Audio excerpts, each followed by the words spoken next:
बच्चों, अब हम पार्ट 2 में बाल्यावस्था के मुख्य तत्वों में आगे परिवार ही समझेंगे। इसके पहले पार्ट 1 में हमने देखा है कि बाल्यावस्था के मुख्य तत्व कौन-कौन से हैं और जिसमें हमने परिवार से रिलेटेड परिवार क्या है, परिवार का क्या डेफिनेशन है और बालक के जीवन में परिवार का महत्व क्या है। अब बच्चों, इसके आगे हम परिवार से ही समझेंगे कि परिवार का बालक के विकास में परिवार का क्या योगदान है। यानी कि बालक का विकास होता है, उसमें परिवार अपना क्या योगदान देता है।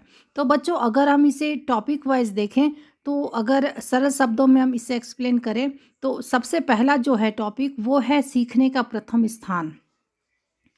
यानी हम कह सकते हैं कि घर या परिवार है, वो बालक के लिए सबसे पहला स्थान है कि जहाँ बालक सब कुछ सीखता है, बहुत सी बातें सीखता है। सामान्य रूप से घर ही वो स्थान है कि जहाँ पर बालक अपनी माँ से चलना सीखता है, बोलना सीखता है, मैं और तुम में अंतर करना सीखता है और अपने चारों तरफ आस-पास जो भी गुण हैं, जो भी चीज़ें हैं, उन सारी चीज़ों को या फिर हम कह सकते हैं कि वस्तुओं के सभी गुणों को वह सीखता है।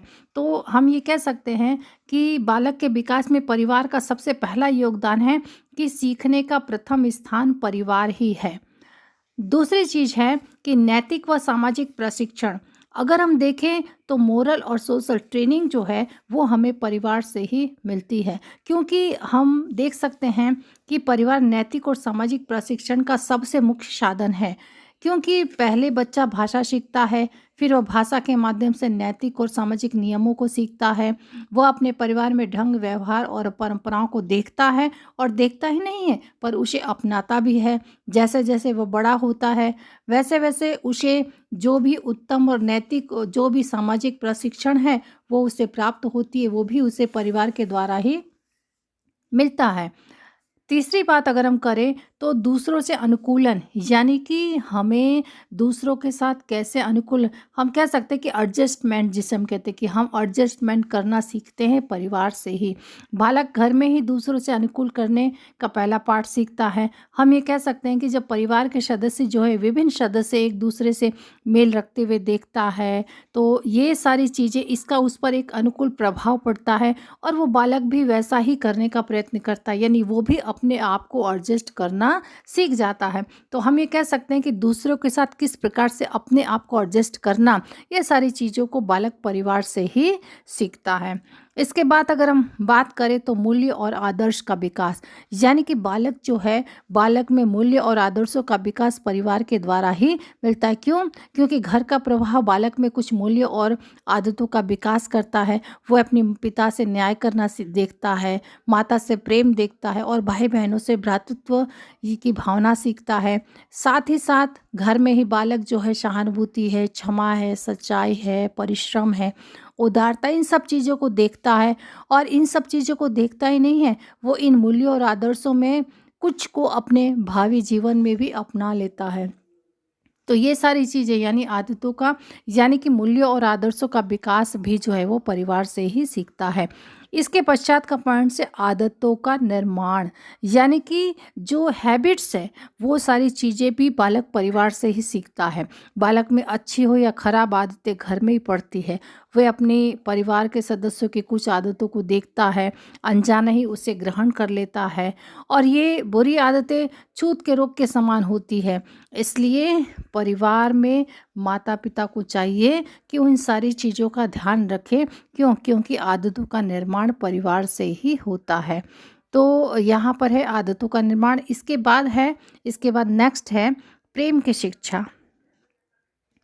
जैसे कि बालक देखता है कि माँ केवल बालक से प्रेम ही नहीं करती बल्कि उसे प्रेम की शिक्षा भी देती है। इसके अलावा वो घर के दूसरे सदस्यों को भी देखता है और परिणामस्वरूप बालक परिवार, समाज, देश और विश्व से भी प्रेम करने लगता है। तो हम ये कह सकते हैं कि प्रेम की शिक्षा भी बालक को परिवार से ही मिलती है। इसके पश्चात आगे हम नेक्स्ट टॉपिक देखें तो निस्वार्थ की शिक्षा भी उसे परिवार से ही मिलती है।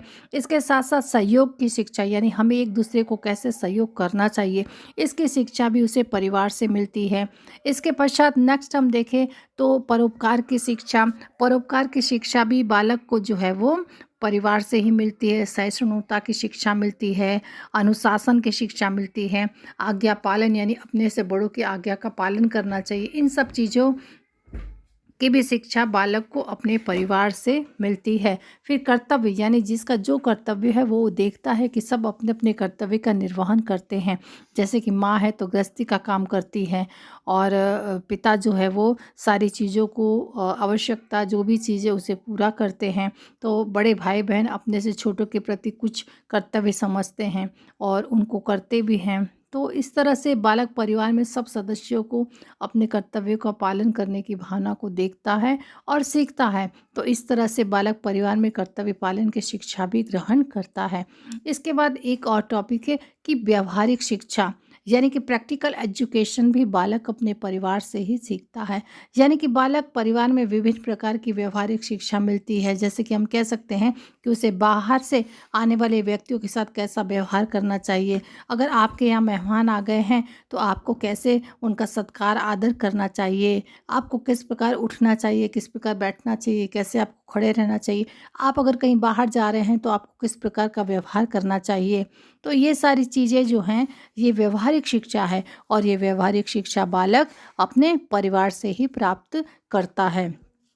तो इस प्रकार बच्चों, ये बालक के विकास में परिवार का योगदान है कि जिसके द्वारा बालक इन सारी चीज़ों को सीखता है, और उसे सीखता ही नहीं है, उसका अनुकरण भी करता है, और उसे अपने और उससे ध्यान भी रखता है। तो हम कह सकते हैं कि ये परिवार का बालक के विकास में भी बहुत बड़ा योगदान है, जिसे हमने कुछ पॉइंट्स के द्वारा समझा है। बच्चों, नेक्स्ट इसके आगे का जो है वो हम आगे के वीडियो में देखेंगे। अभी हम थोड़ा सा एक और पॉइंट्स है उसे संक्षेप में थोड़ा सा वर्णन कर लें कि बाल्यावस्था में परिवार को प्रभावित करने वाले कारक कौन कौन से हैं। तो अगर हम कारक की बात करें, कारक यानी फैक्टर्स, ऐसे कौन कौन से फैक्टर्स हैं जो परिवार को प्रभावित करते हैं बाल्यावस्था में। तो सबसे पहला तो है शारीरिक विकास। जैसे कि जिस परिवार का रहन सहन ऊंचा होता है तो उस अनुसार स्वाभाविक है कि बालकों को पौष्टिक आहार मिलता है, संतुलित भोजन मिलता है, सभी सारी चीज़ें मिलती है जो कि एक बालक के विकास के लिए आवश्यक समझे जाते हैं। इसके अतिरिक्त जिन परिवार में जो है घूमना एवं स्वच्छता के साथ कार्य को संपन्न किया जाता है, वो महत्व प्रदान किया जाता है, उन बालकों का स्वास्थ्य भी उत्तम रहता है। इसी तरह दूसरा पॉइंट है मानसिक विकास, यानी कि पारिवारिक का पृष्ठभूमि का बालक के मानसिक इस विकास पर भी बहुत बड़ा प्रभाव देखने को मिलता है। जैसे जिस परिवार में व्यक्तियों की श्रेष्ठ सोच होती है तो वो पोषक तत्व से युक्त भोजन भी प्रदान किया जाता है, जो बालक के उचित आहार व विश्राम का ध्यान रखा जाता है। तो इन सब का असर बालक के मानसिक विकास पर देखने को मिलता है। इसके साथ साथ हम देखते हैं भाषा का विकास, यानी भाषा का विकास पर भी परिवार का बहुत ही प्रभाव पड़ता है। जैसे कि जिस परिवार में जो बोली बोली जाती है अगर शुद्धता होती है उस पर निर्भर करता है। अगर जो परिवार में अशुद्ध उच्चारण बोले जाते हैं तो वहाँ पर बालक की भाषा भी प्रभावित होती है। तो ये सारी चीज़ें जो हैं वहाँ पर बालक की भाषा का विकास उचित रूप से नहीं हो सकता है। तो इस प्रकार से भाषा विकास का भी प्रभाव जो है परिवार पर पड़ता है। इसके बाद है सामाजिक विकास। तो हम कह सकते हैं कि जिस परिवार में का प्रभाव प्रत्यक्ष रूप से पड़ता है, जब परिवार के सदस्य को बालक सामाजिक गतिविधि में भाग लेते हुए देखता है तो वो भी उस कार्यक्रमों में लेने की इच्छा करता है। तो उसके लिए परिवारजनों के साथ सामाजिक क्रियाकलापों को संपन्न कराता है। तो इस प्रकार सामाजिक विकास भी बालक पर देखने को मिलता है। इसी रूप में चारित्रिक विकास है। जिस परिवार में सदस्य जो है उच्च चरित्र वाले होते हैं तो उसका सीधा प्रभाव बालक के चारित्रिक प्रभाव पर भी पड़ता है।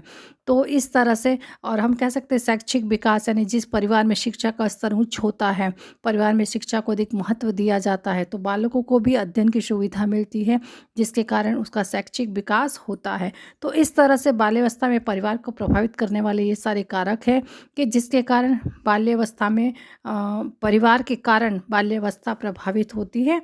शारीरिक विकास, मानसिक विकास, भाषाई विकास, सामाजिक विकास, चारित्रिक विकास और शैक्षिक विकास, इन सभी के विकास में भी परिवार की महत्वपूर्ण भूमिका है।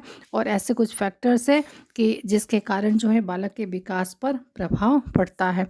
तो बच्चों, ये हमने परिवार का जो बाल्यावस्था के जो तत्व है उसमें परिवार की क्या भूमिका है ये हमने समझा। अब इसके आगे के नेक्स्ट टॉपिक में हम दूसरी चीज़ें जो है वो समझेंगे। जैसे कि परिवार के मुख्य तत्वों में, जैसे कि हमने आपको बताया परिवार, पड़ोस, समुदाय एवं विद्यालय, तो हमने परिवार समझा है। अब इसके आगे की पार्ट 3 वीडियो में हम पड़ोस यानी नेबरहुड इससे रिलेटेड मुख्य तत्व है, इसे हम समझाएंगे। बच्चों, तो ये पार्ट 2 वीडियो था। अब कल हम पार्ट 3 वीडियो अपलोड करेंगे। और अगर आपको कोई भी कन्फ्यूजन है, क्वेश्चन है, तो आप कमेंट बॉक्स में ज़रूर लिखिए और हम सॉल्यूशन वीडियो अपलोड करेंगे।